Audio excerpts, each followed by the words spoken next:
নির্বাচিত হতে পারি তারা প্রত্যেকটা বন্ধ হয়ে যাওয়া সরকারকে চালু করবো ইনশাআল্লাহ। আপনাদের ক্ষমতাহ জলাবদ্ধতার কারণে অভয়নগর, মনিরামপুর, কেশবপুর বিস্তৃত এলাকার মানুষ তারা খুব কষ্টে থাকে, ফসল ফলাতে পারে না এবং আপনার যখন বন্যা আসে, বর্ষা আসে তখন সব বেঁচে যায় এবং খরা আসে সমস্ত বেঁচে যায়, মানুষ খুব কষ্টে আছে।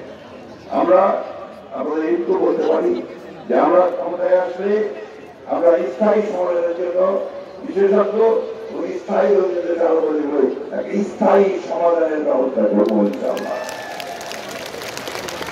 বন্ধুরা বক্তব্য দীর্ঘ করবো না, তারা আপনাদের বাড়ি যাবেন, দূর দূরান্ত থেকে এসেছে। শেষ কথা বলতে চাই, আমাদের দেশের এখনো কিন্তু বিদেশে আছেন, চিকিৎসা করছেন। এই মহিষী নারী, এই মহিলা কোনদিন নিজের দিকে তাকাননি, তার সংসার দিকে তাকাননি, তার ছেলেদের দিকে তাকাননি। তিনি গণতন্ত্রের প্রতিষ্ঠা করবার জন্য দীর্ঘ দিনের পর দিন, বছরের পর বছর লড়াই করেছেন। বন্ধুগণ, এর সাথে লড়াই করেছেন 9 বছর। পরবর্তীকালে এই আসিয়ার ফ্যাসিস্ট আসার পরে রাজনৈতিক চক্রান্ত করে প্রতিহিংসার কারণে তাকে মিথ্যা মামলায় জেলে দিয়েছে। দেখেন, তারপর তাকে মাথা মতো করতে পারে, তিনি আপোষ করেননি আসিয়ার সঙ্গে, এবং সেই কারণে আজকে অসুস্থের মধ্যে মানুষের ভালোবাসা নিয়ে তিনি বিদেশে আছেন, লন্ডনে আছেন, সুস্থ হয়েছে। ইনশাআল্লাহ অতি দ্রুত আমাদের মধ্যে ফিরে আসবে।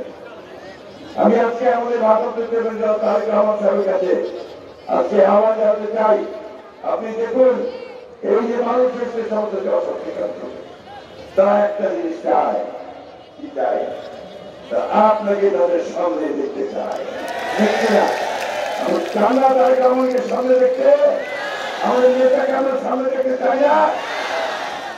আমরা আহ্বান জানাচ্ছি, আপনি আসুন, আপনি সমগ্র বাংলাদেশের মানুষ আপনার দিকে দিয়ে, শুধু বাংলাদেশের মানুষ নয়, বাংলাদেশের প্রতিষ্ঠান এখন আপনাকে চায়। আপনার নেতৃত্বে বাংলাদেশ তার ভোটের অধিকার ফিরে পাবে, তার বেঁচে থাকার অধিকার ফিরে পাবে। নতুন বাংলাদেশ নির্মাণের সাথে রেখে তার নেতা থাকবে আপনি। আসুন আমরা আরো ঐক্যবদ্ধ হই, আরো একসাথে থাকি। আর আমারও বলতে চাই যে আমরা আপনাদের সঙ্গে বিভেদ করতে চাই না, ঝগড়া করতে চাই না, কিন্তু দয়া করে খুব তাড়াতাড়ি ওই সংস্কারগুলো শেষ করে নির্বাচন দিন। আর তার আগে পড়াগো শুরু করবেন না।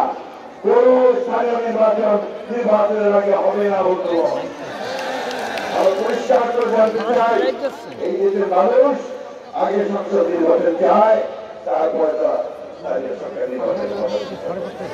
বন্ধুগণ, মা বোনেরা অনেক ত্যাগ স্বীকার করেছেন, অনেক কষ্ট করেছেন।